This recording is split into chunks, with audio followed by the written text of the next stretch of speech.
പുതിയൊരു അധ്യായത്തിലേക്ക് എല്ലാവർക്കും സ്വാഗതം. നമ്മുടെ ജീവിതത്തിൽ സർവ്വതും നശിച്ച് എല്ലാ പ്രതീക്ഷകളും നഷ്ടപ്പെട്ടു നിൽക്കുന്നവർക്ക് പോലും കോടീശ്വരരാകാൻ കഴിവുള്ള ഒരു പുഷ്പാഞ്ജലിയെ കുറിച്ചാണ് പറയാനായിട്ട് പോകുന്നത്. ഈ പുഷ്പാഞ്ജലി നടത്തേണ്ടുന്നത് ശിവക്ഷേത്രത്തിലാണ്.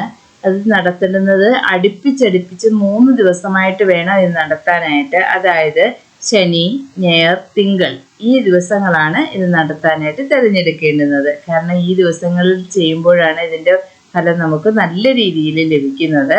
അതല്ല, നമുക്ക് 3 ദിവസം എന്ന് പറയുമ്പോൾ തിങ്കൾ, ചൊവ്വ, ബുധൻ അങ്ങനെ ചെയ്യാൻ പറ്റില്ല. അങ്ങനെ ചെയ്യരുത്. നമ്മൾ ബുധനും വ്യാഴവും വെള്ളി അങ്ങനെയേ അരുത്. നമുക്ക് ചെയ്യേണ്ടുന്നത് ആദ്യം തുടങ്ങേണ്ടുന്നത് ശനിയാഴ്ച ദിവസമാണ്. ശനിയും ഞായറും തിങ്കളുമായിട്ട് വേണം ഇത് ചെയ്യാനായിട്ട്. ഇത് ചെയ്യുന്ന സമയത്ത് നല്ല വ്രതശുദ്ധിയോടുകൂടി വേണം ചെയ്യാനായിട്ട്. പല കാര്യങ്ങളും നമ്മൾ ചെയ്യുമ്പോൾ ഈ വ്രതത്തിൻ്റെ ഒന്നും ആവശ്യം ഉണ്ടാവാറില്ല. പക്ഷേ ഇത് ചെയ്യുന്ന ഈ ഒരു പുഷ്പാഞ്ജലി ചെയ്യുന്ന സമയത്ത് നമ്മൾ ചെയ്യുന്ന വ്യക്തി നല്ല വ്രതശുദ്ധിയോടുകൂടി വേണം ചെയ്യാനായിട്ട്. ശനിയാഴ്ച നമ്മൾ ആദ്യമായിട്ട് തുടങ്ങുന്നതായതുകൊണ്ട് തന്നെ വെള്ളിയാഴ്ച വൈകുന്നേരം തന്നെ ഇതിൻ്റെ വ്രതമൊക്കെ തുടങ്ങേണ്ടുന്നത് അത്യാവശ്യമാണ്. ഈ 3 ദിവസവും മത്സ്യമാംസാദികൾ ഭക്ഷിക്കാനായിട്ട് പാടില്ല.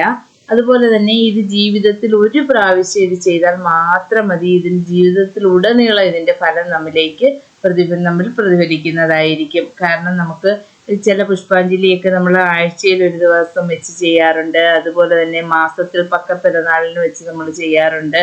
അതുപോലെ ഇല്ലെന്നുണ്ടെങ്കിൽ വർഷത്തിലുണ്ടാകുന്ന നമ്മുടെ പെരുന്നാൾ ദിവസമായിട്ട് നമുക്കിത് ചെയ്യാറുണ്ട്. പക്ഷേ അതിൻ്റെ ഒന്നും ആവശ്യമില്ല. ഇത് നമുക്ക് ആകെപ്പാടെ നമ്മുടെ ജീവിതത്തിൽ ഒരു പ്രാവശ്യം മാത്രം ചെയ്തു കഴിഞ്ഞാൽ നമുക്ക് മരിക്കുവോളം അതിൻ്റെ ഫലം നമുക്ക് കിട്ടിക്കൊണ്ടേയിരിക്കും. മാത്രം ശക്തിയുള്ള ഒരു പുഷ്പാഞ്ജലിയാണ് ഇത്. അപ്പോൾ നമ്മളിത് ചെയ്യേണ്ടുന്ന വിധം എന്തൊക്കെയാണെന്നും എങ്ങനെയൊക്കെയാണ് ഇത് ചെയ്യേണ്ടുന്നതെന്നും ഏത് ക്ഷേത്രത്തിലാണ് നമുക്കിത് ചെയ്യേണ്ടുന്നതെന്നും ഒക്കെ നമുക്ക് നോക്കാം. അപ്പോൾ ആദ്യത്തെ ദിവസം ശനിയാഴ്ച ദിവസമാണ്. വെള്ളിയാഴ്ച തന്നെ നമ്മൾ വ്രതത്തിലായിരിക്കണം. വെള്ളിയാഴ്ച വ്രതമൊക്കെ എടുത്ത് ശനിയാഴ്ച പുലർച്ചെ സ്നാനമൊക്കെ കഴിഞ്ഞതിന് ശേഷം നമുക്ക് ശിവക്ഷേത്രത്തിലേക്ക് പോകാവുന്നതാണ്. ശിവക്ഷേത്രത്തിലാണല്ലോ ഈ പുഷ്പാഞ്ജലി നടത്തേണ്ടുന്നത്. അപ്പോൾ നമുക്ക് ഏറ്റവും അടുത്തുള്ള ഒരു ശിവക്ഷേത്രത്തിലേക്ക് പോവുക. അവിടെ ചെന്നതിന് ശേഷം ആദ്യം തന്നെ നമുക്ക് ശ്രീ മഹാഗണപതിക്ക് ഒരു നാളികേരം അടിക്കണം. കാരണം നമുക്കുണ്ടാകുന്ന വിഘ്നങ്ങളൊക്കെ അകറ്റുന്നതിനും നമുക്കുണ്ടാകുന്ന കാര്യതടസ്സങ്ങളൊക്കെ മാറിക്കിട്ടുന്നതിനും ഒക്കെ വേണ്ടിയിട്ടായിട്ട് നമുക്ക് ഗണപതിക്ക് ഒരു നാളികേരം അടിക്കണം. അതിനുശേഷം വേണം നമ്മൾ ഈ പറയുന്ന പുഷ്പാഞ്ജലി നടത്താനായിട്ട്. ശനിയാഴ്ച ദിവസം നമ്മൾ ക്ഷേത്രത്തിൽ എത്തിയതിനു ശേഷം വില്ലുപത്ര പുഷ്പാഞ്ജലിയും ക്ഷീരധാരയുമാണ് ആദ്യമായിട്ട് നമ്മൾ ചീട്ടാക്കേണ്ടതായിട്ടുള്ളത്. ഈ വില്ലുപത്ര പുഷ്പാഞ്ജലി എന്ന് പറഞ്ഞു കഴിഞ്ഞാൽ നമുക്ക് എല്ലാവർക്കും അറിയാം, കൂടത്തിൽ കൊണ്ടുള്ള പുഷ്പാഞ്ജലിയാണ്. അതുപോലെ തന്നെ ക്ഷീരധാര എന്ന് പറഞ്ഞാൽ ഭഗവാനുള്ള പശുവിൻ പാൽ കൊണ്ടുള്ള ധാരയാണ് ക്ഷീരധാര. വില്ലുപത്രം എന്ന് പറയുന്നത് നമുക്ക് വില്ലുപത്രവും മഹാദേവനും തമ്മിലുള്ള അഭേദ്യമായ ബന്ധം എന്ന് പറഞ്ഞാൽ എല്ലാവർക്കും അറിയാവുന്നതാണ്. കാരണം നമ്മളിലേക്ക് ഏറ്റവും കൂടുതൽ മഹാദേവന്റെ ചൈതന്യം നമ്മളിലേക്ക് എത്തിച്ചേരുന്നതിന് വളരെയധികം സഹായിക്കുന്ന ഒന്നാണ് വില്ലുപത്രം. അപ്പോൾ വില്ലുപത്ര പുഷ്പാഞ്ജലിയാണ് നടത്തേണ്ടുന്നത്. അത് നമുക്ക് ആദ്യത്തെ ദിവസം നടത്താവുന്നതാണ്. അപ്പോൾ ഇത് നടത്തുന്ന സമയത്ത് പ്രത്യേകം ശ്രദ്ധിക്കേണ്ടുന്ന മറ്റൊരു കാര്യം, ചില ക്ഷേത്രങ്ങളിലൊക്കെ ആണെങ്കിൽ തലേന്ന് തന്നെ നമുക്ക് ചീട്ടാക്കേണ്ടതായിട്ടുണ്ടായിരിക്കും. കാരണം അത് നേരത്തെ തന്നെ ചീട്ടാക്കിയെങ്കിൽ മാത്രമേ ആ ഒരു പുഷ്പാഞ്ജലിയും അതുപോലെ തന്നെ ധാരയും നമുക്ക് നടത്താനായിട്ട് പറ്റൂ. പിന്നെ ചില ക്ഷേത്രങ്ങളായതുകൊണ്ട് തന്നെ ധാരയൊക്കെ എല്ലാ ദിവസവും ഉണ്ടായിരിക്കുന്നതാണ്. പക്ഷേ അത് നമുക്ക് ജലധാരയായിരിക്കും ഏറ്റവും കൂടുതൽ ഉണ്ടാവുക. അപ്പോൾ ഇതിനൊക്കെ നമുക്ക് ചില ക്ഷേത്രങ്ങളിൽ നേരത്തെ തന്നെ ചീട്ടാക്കണം. അത് നമ്മൾ ക്ഷേത്ര ഭാരവാഹികളുമായി അന്വേഷിച്ചതിന് ശേഷം അതെങ്ങനെയാണെന്ന് മനസ്സിലാക്കി അതിന് വേണ്ടുന്ന കാര്യങ്ങൾ നമുക്ക് തലേന്നേ ചെയ്യേണ്ടതാണെങ്കിൽ തലേന്നേ ചെയ്യാവുന്നതാണ്.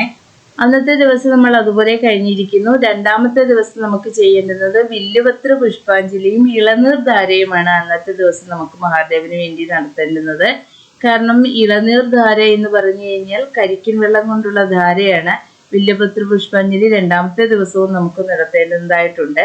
അടുത്തത് 3-ാമത്തെ ദിവസമാണ്. 3-ാമത്തെ ദിവസം തിങ്കളാഴ്ച ദിവസമാണ്. മഹാദേവന് ഏറ്റവും പ്രിയങ്കരമായിട്ടുള്ള ദിവസമാണ്. നമുക്ക് ഏത് വഴിപാടുകളും ചെയ്തു കഴിഞ്ഞാൽ 2 ഇരട്ടി നമുക്ക് ഫലം കിട്ടുന്ന ഒരു ദിവസമാണ് തിങ്കളാഴ്ച ദിവസം എന്ന് പറയുന്നത്. എല്ലാ തിങ്കളാഴ്ച ദിവസവും എല്ലാ മഹാദേവ ക്ഷേത്രങ്ങളിലും വളരെയധികം പ്രാധാന്യമുള്ള ദിവസങ്ങളാണ്.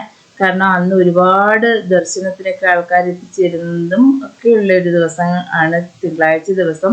ഈ ദിവസം നമുക്ക് നടത്തേണ്ടുന്നത് വില്ലുപത്ര പുഷ്പാഞ്ജലിയും ജലധാരയുമാണ്. അപ്പോൾ ഈ 3 ദിവസമായിട്ട് ഈ 3 ധാരയും 3 പുഷ്പാഞ്ജലിയും വേണം നമുക്ക് നടത്തിയെടുക്കാനായിട്ട്.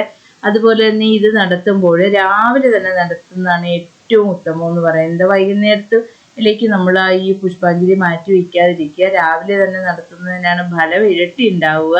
അപ്പോൾ രാവിലെ തന്നെ നടത്തുക. അതുപോലെ തന്നെ ഈ 3 ദിവസങ്ങളായിട്ട് തന്നെ വേണം നടത്താനായിട്ട്. മറ്റൊരു ദിവസം ഇതിനായിട്ട് തിരഞ്ഞെടുക്കാനായിട്ട് പാടില്ല. അതുപോലെ അടുപ്പിച്ച് വരുന്ന ശനി, ഞായർ, തിങ്കളാഴ്ച ദിവസങ്ങളിൽ വേണം ഇത് ചെയ്യാനായിട്ടും. വളരെ വേഗം ഫലം കിട്ടുന്ന ഒരു പുഷ്പാഞ്ജലി കൂടിയാണ് ഇത്. നിങ്ങളുടെ ഏത് മാന്യമായ ആഗ്രഹത്തിനും ഈ പുഷ്പാഞ്ജലി നടത്താവുന്നതാണ്. പെട്ടെന്ന് തന്നെ നമുക്ക് ഫലം കിട്ടുകയും ചെയ്യും. അപ്പോൾ ഇതുപോലെയുള്ള കാര്യങ്ങളൊക്കെ അറിയാൻ ആഗ്രഹിക്കുന്നവരാണ് എന്നുണ്ടെങ്കിൽ ചാനലൊന്ന് സപ്പോർട്ട് ചെയ്ത് കൂടെ കൂട്ടണേ.